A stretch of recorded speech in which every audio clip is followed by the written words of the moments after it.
حضرت عمر بن عبد العزیز رحمۃ اللہ علیہ فقیر بھی تھے، درویش بھی تھے، بادشاہ بھی تھے۔ اللہ نے بہت ساری آپ کو صفات، کمالات، عظمتوں سے نوازا تھا۔ اور پھر یہ بھی کمال دیکھیے کہ 39 سال عمر پائی حضرت عمر بن عبد العزیز نے۔ کتنی؟ ایک کم،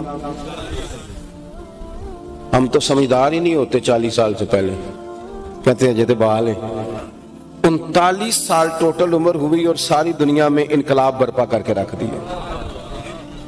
یہ لوگ نا، ان میں کوئی بناؤ نہیں، کوئی تصنع نہیں، کوئی رنگ نہیں بھرتے اپنی، یہ جو ہوتے ہیں نا وہ اصل ہوتے ہیں، ان کو کچھ کر کے نہیں دکھانا پڑتا، یہ ان کا کمال ہوتا ہے اللہ کے بندوں۔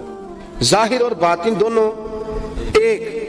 حضرت عمر بن عبد العزیز رحمۃ اللہ علیہ کو ایک خادم دیا گیا تھا رات کو ان کی خدمت کے لیے۔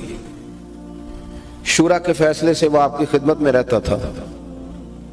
رات کو نا اچانک چراغ بجھ گیا، وہ خادم بیٹھا ہوا تھا۔ اب رات ہی ہوتی ہے، یہ گرا ہی لیتی ہے بندے کو۔ بڑے شب زندہ دار بھی جا کے کہیں سحری کے وقت گرنے لگتے ہیں، انسان مشکل ہے ساری رات بیدار رہنا۔ تو وہ سو گیا خادم۔ اب چراغ دوبارہ روشن کرنا تھا، کچھ سرکاری مہمان بیٹھے تھے، بات چیت ہو رہی تھی، وہ بیٹھا بیٹھا سو گیا۔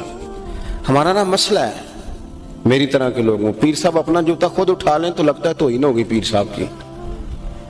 علامہ صاحب کبھی بازار سے سودے والا شاپر خود اٹھا کے لا لیں، لگتا ہے کہ وہ بگڑ جائیں گے، کہ مطلب میں ان شاپر چاہ۔ اتنا بڑا مسئلہ۔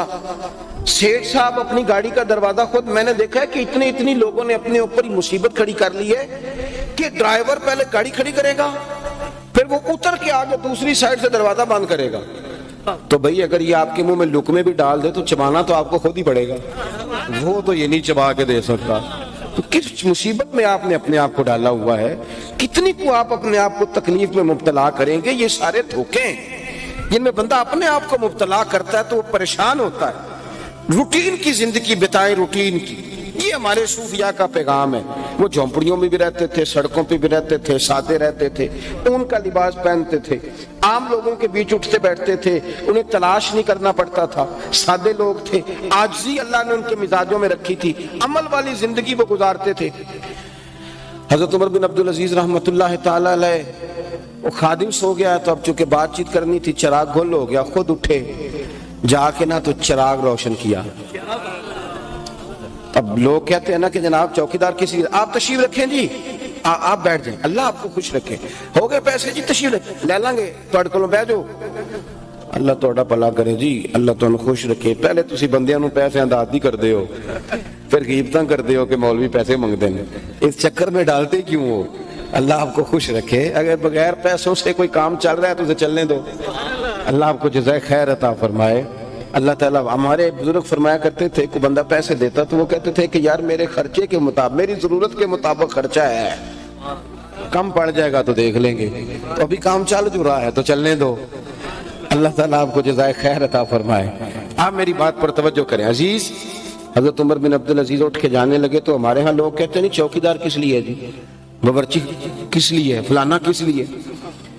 آپ جا رہے تھے، چراغ روشن کیا تو ایک بندہ بول پڑا، کہنے لگا جناب یہ خادم کس لیے ہے اگر چراغ آپ نے خود ہی روشن کرنا ہے؟ تو ایک جملہ ہے جو انسانی تربیت کے لیے بڑا اہم ہے۔ جناب عمر بن عبد العزیز فرمانے لگے جب میں چراغ روشن کرنے اٹھا تھا پھر بھی عمر بن عبد العزیز ہی تھا، اور چراغ جلا کے واپس آیا ہوں تو پھر بھی عمر بن عبد العزیز ہی ہوں۔ کیا فرق تم نے محسوس کیا ہے میری شان میں؟ وہ وہی تو ہوں۔ کیا اللہ کے بندے عمل کرتے ہیں زندگی میں، نری باتیں نہیں۔ ایسا نہیں کہ ان کی تقریر لمبی اور نماز چھوٹی، ان کی میٹنگ وسیع اور درود شریف سے فارغ، اپنی زندگی عمل والی ان لوگوں نے گزاری۔ چوتھی بات یہ تھی کہ ان کے عمل میں اخلاص ہوتا تھا،